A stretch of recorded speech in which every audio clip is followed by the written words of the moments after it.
श्रोतेहो, ग्राम परिसर आणि शेतशिवार या कार्यक्रमात आज आपण रब्बी पिकं आणि पीक संरक्षण या विषयावर प्राचार्य डॉक्टर समीर लांडे यांच्याशी भैयालाल टेकाम यांनी केलेली बातचीत.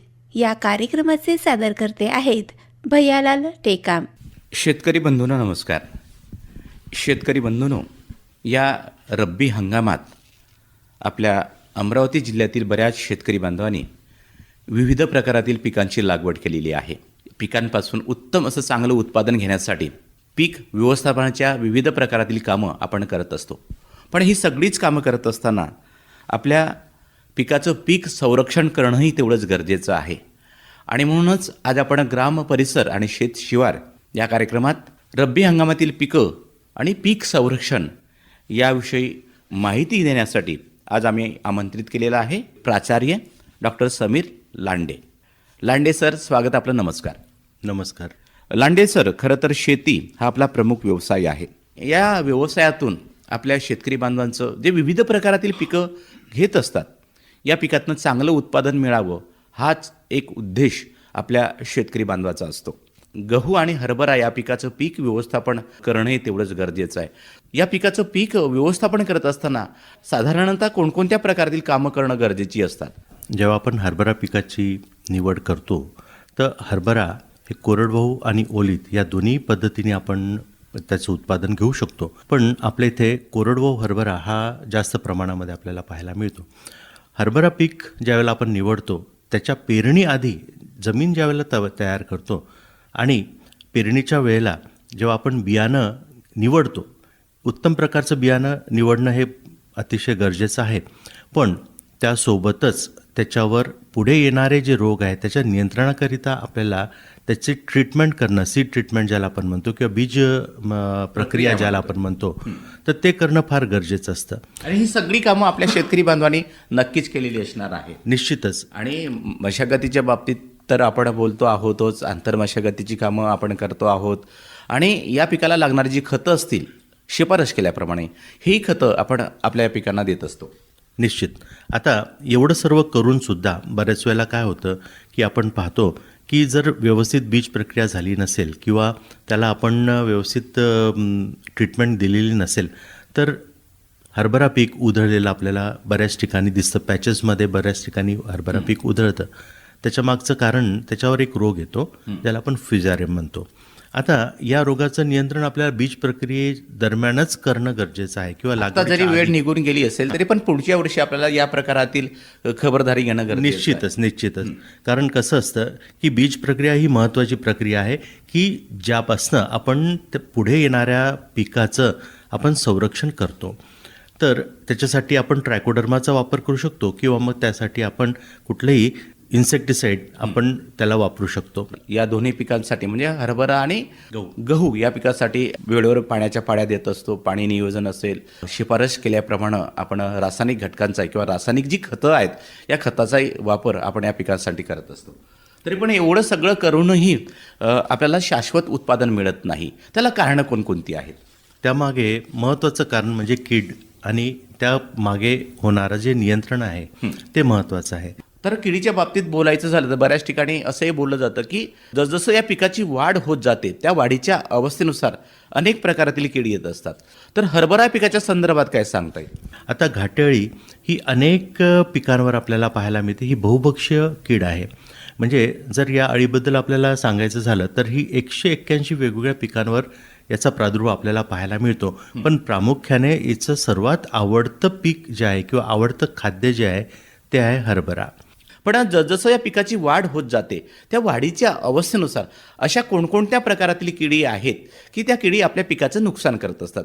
प्रामुख्याने जर आपण हरभरा पिकाचा जर विचार केला तर हरभरा पिकांवर फार जास्त किडी येत नाही घाटेअळी व्यतिरिक्त. महत्त्वाच्या तशा येतात, पण महत्त्वाच्या ज्या म्हणजे नुकसान करणाऱ्या ज्या किडी आहे किंवा आर्थिक नुकसान करणाऱ्या ज्या किडी आहे तर त्यापैकी घाटेअळी सर्वात महत्त्वाची आहे. हरभऱ्यावर बऱ्याच ठिकाणी माव्याचा प्रादुर्भावसुद्धा आपल्याला पाहायला मिळतो. पण मावा हा फार जास्त प्रमाणामध्ये नुकसान करत नाही. तर त्यामुळे त्याचं नियंत्रण आपण ज्यावेळेला घाटेअळीचं नियंत्रण करतो तर त्यावेळेला आपलं कीटकनाशकाच्या द्वारे या माव्याचं सुद्धा नियंत्रण होतं. हरभरा या पिकावर घाटे अळी आपल्या पिकाचं नुकसान करत असते. घाटे अळी आपल्या पिकाचं नुकसान करते, त्याची लक्षणं काय आहेत, सुरुवात कशी होत जाते?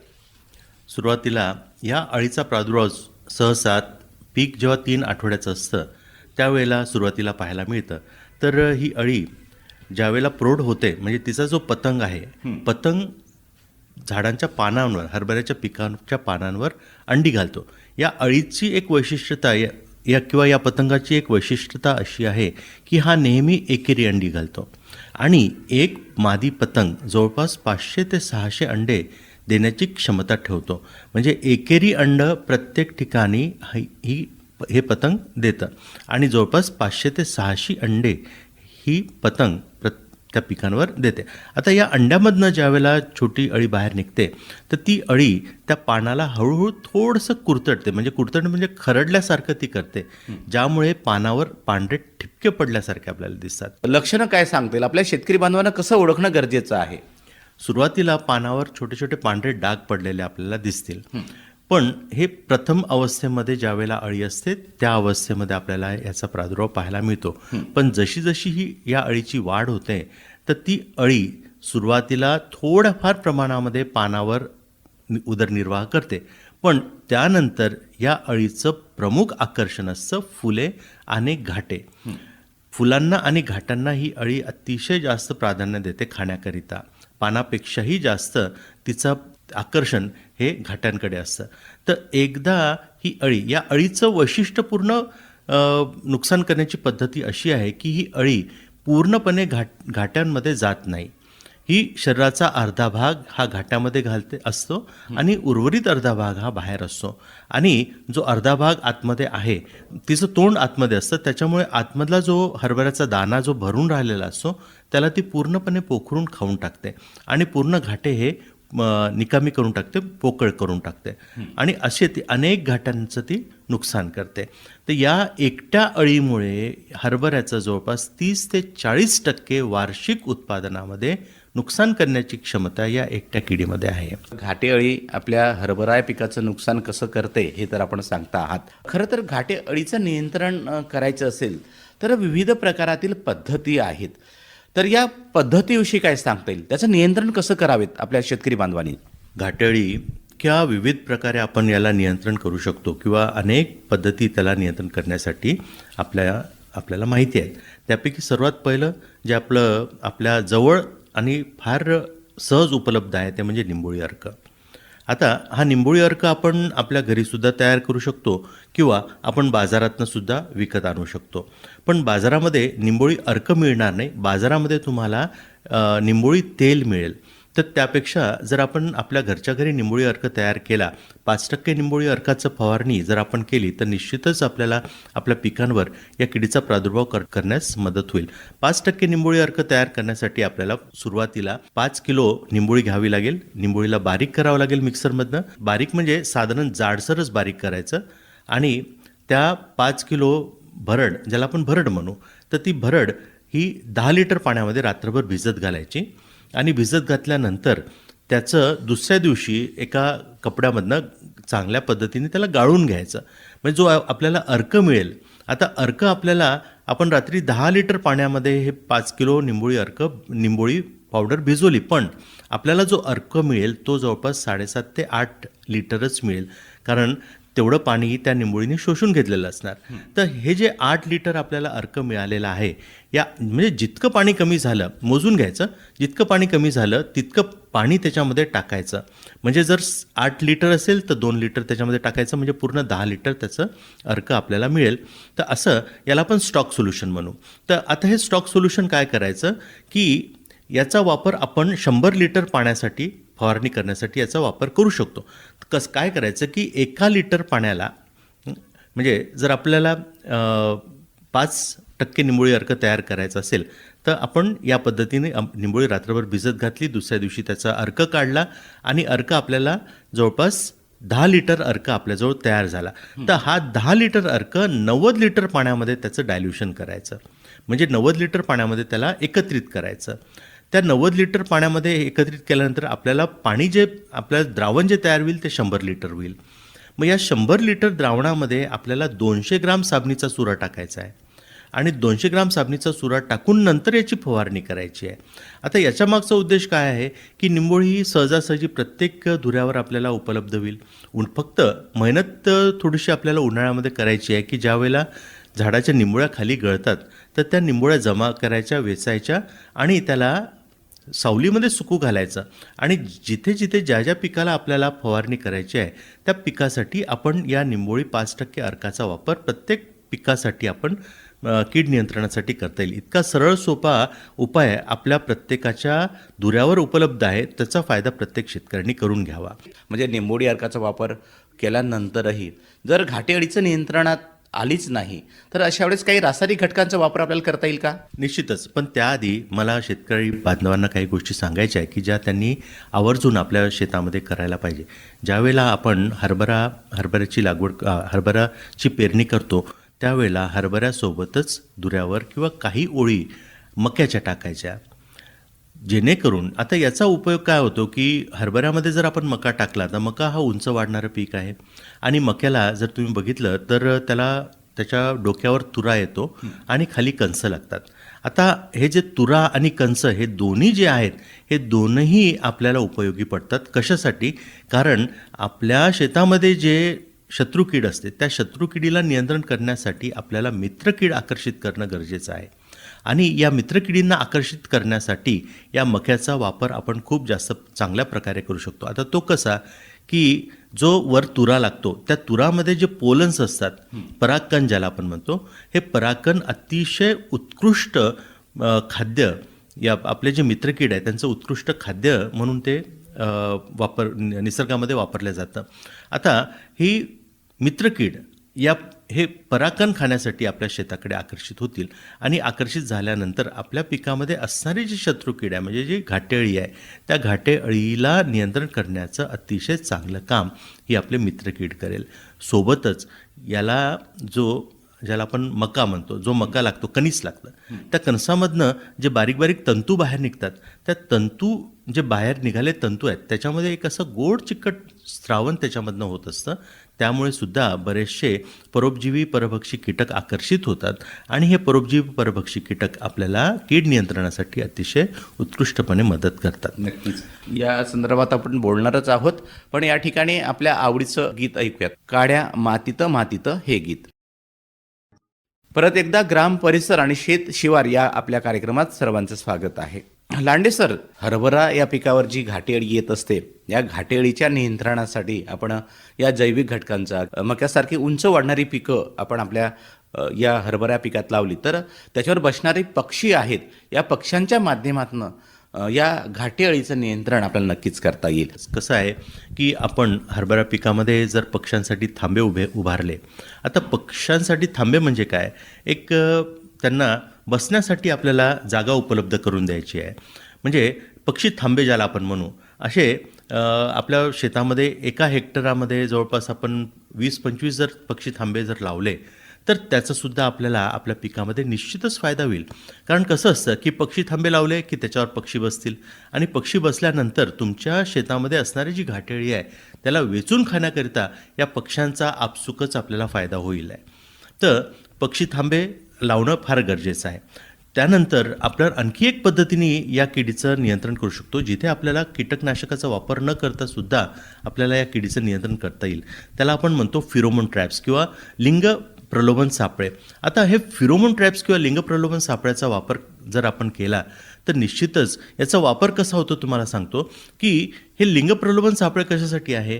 या लिंग प्रलोभन सापळ्यामध्ये जे ल्युअर असतं ते ल्युअरमध्ये जे केमिकल वापरलं जातं तर त्या केमिकलचा सुगंध हा मादीच्या फिरोमोनसारखा असतो. त्यामुळे आपल्या क्षेत्रामध्ये असणारे जे काही नर आहेत तर ते मादीशी मिलन करण्यासाठी त्या सापळ्याकडे आकर्षित होतील आणि आकर्षित झाल्यानंतर त्या नरांना आपण आपल्या सापळ्यामध्ये अडकून त्यांना आपण नियंत्रित करू शकतो. आता नर आकर्षित झाल्यामुळे काय होईल की निसर्गामध्ये मादी राहील, पण मादी आहे, नर नाही आहे, म्हणून त्या दोघांचं मिलन होणार नाही आणि जर त्या दोघांचं मिलन झालं नाही तर पुढची प्रजनन प्रक्रिया जी आहे ती पुढची प्रजनन प्रक्रिया ही थांबेल आणि मादी जर अंडे दिले नाही तर तितक्या कमी प्रमाणामध्ये नुकसान होईल.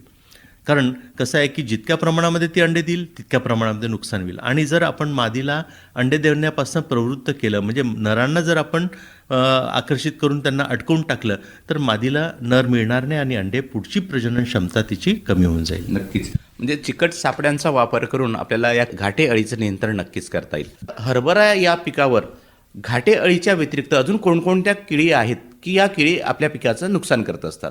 हरभरा पिकांवर फार जास्त किडींचा प्रादुर्भाव आपल्याला पाहायला मिळत नाही, पण सहसा आपल्याला मावा कीड ही प्रामुख्याने एवढीच. पाहायला मिळते, पण त्याचे प्रमाण फार कमी असतं.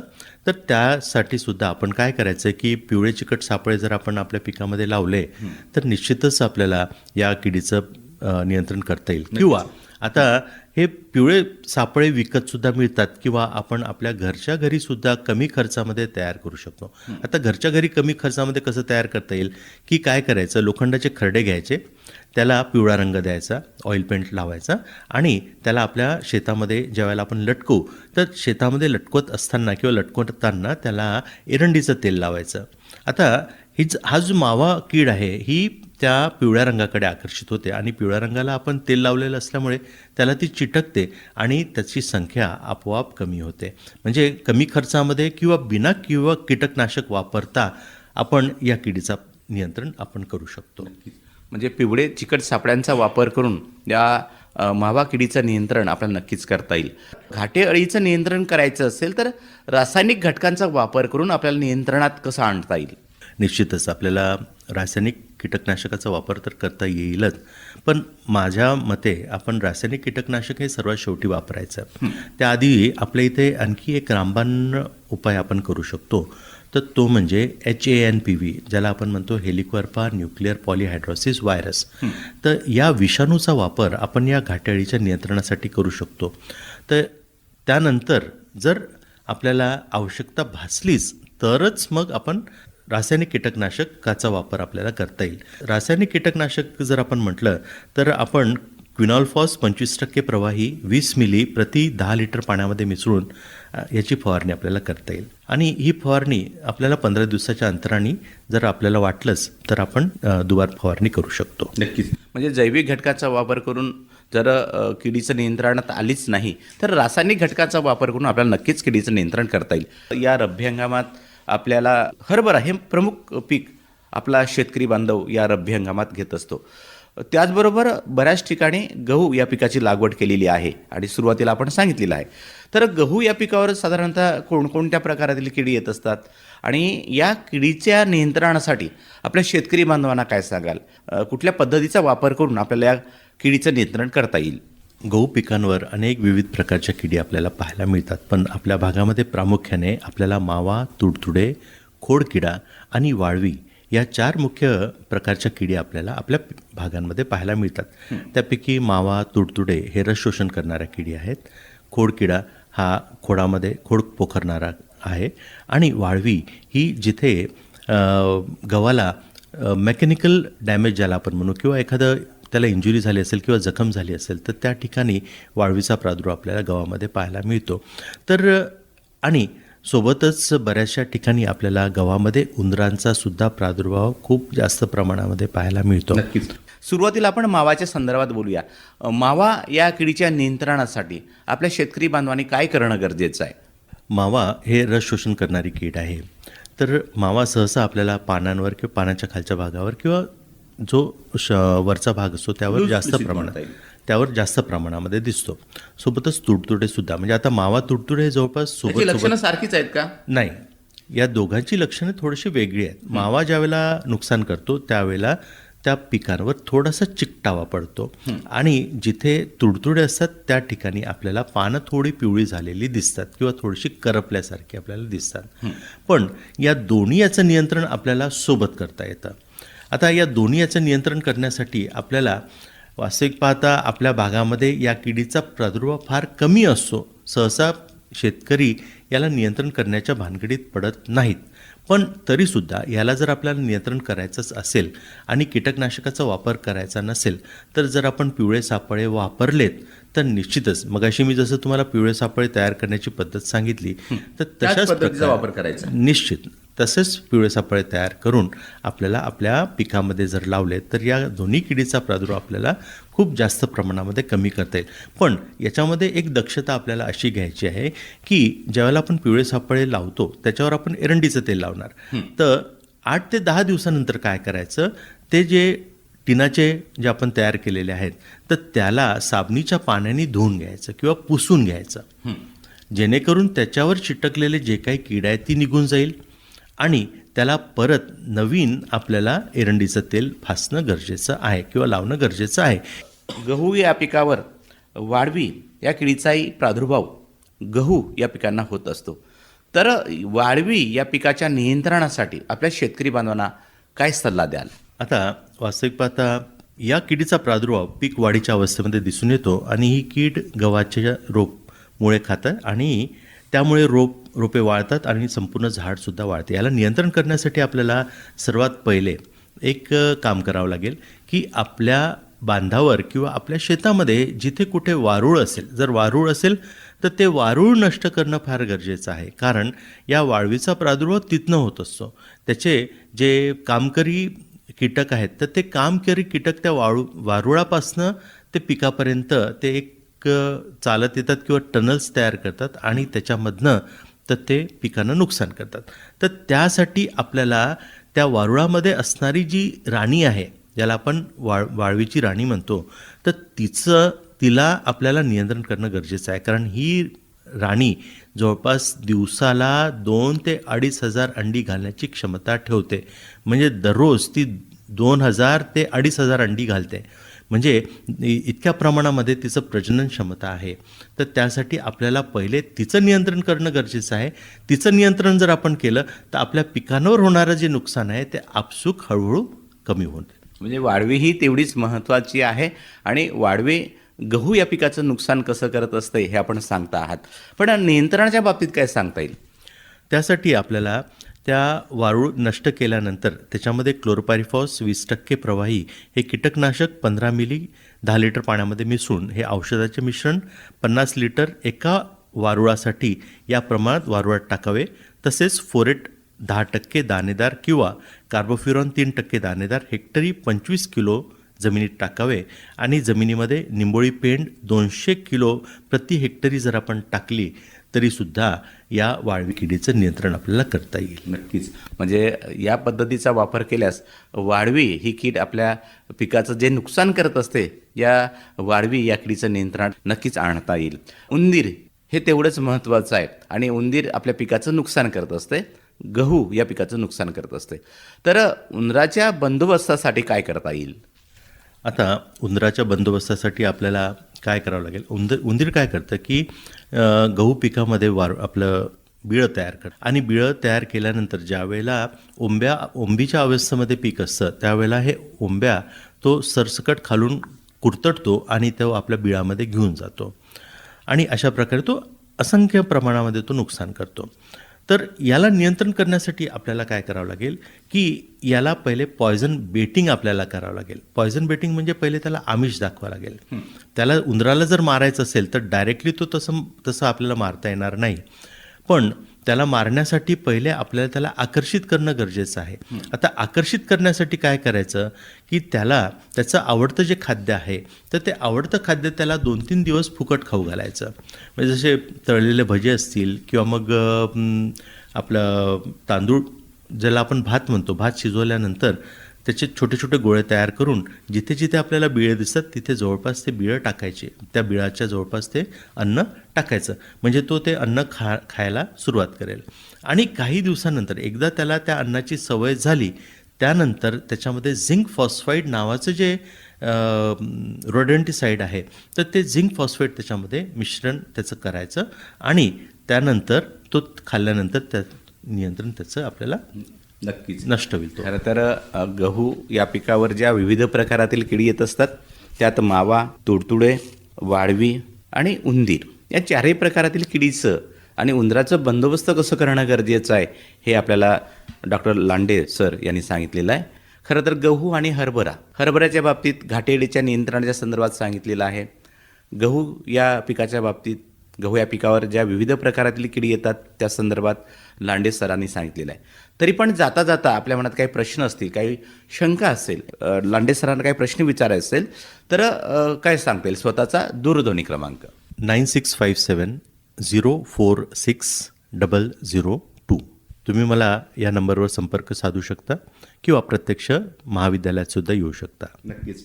तर शेतकरी बंधूंनो, हरभरा आणि गहू या पिकाच्या संदर्भात कोणकोणत्या प्रकारातील किडी येत असतात, कुठल्या अवस्थेत आपल्या पिकाचं नुकसान करत असतात आणि या किडीच्या नियंत्रणासाठी कुठल्या पद्धतीनं या किडीचं नियंत्रण करणं गरजेचं आहे, तर आत्ताच आपल्याला श्री शिवाजी कृषी महाविद्यालय अमरावतीचे प्राचार्य डॉक्टर समीर लांडे सर यांनी सांगितलेलं आहे.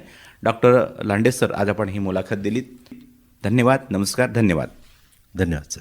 श्रोतेहो, आत्ताच आपण ग्राम परिसर आणि शेतशिवार या कार्यक्रमात रब्बी पिकं आणि पीक संरक्षण या विषयावर प्राचार्य डॉक्टर समीर लांडे यांच्याशी भैयालाल टेकाम यांनी केलेली बातचीत ऐकलीत. या कार्यक्रमाचे सादरकर्ते होते भैयालाल टेकाम.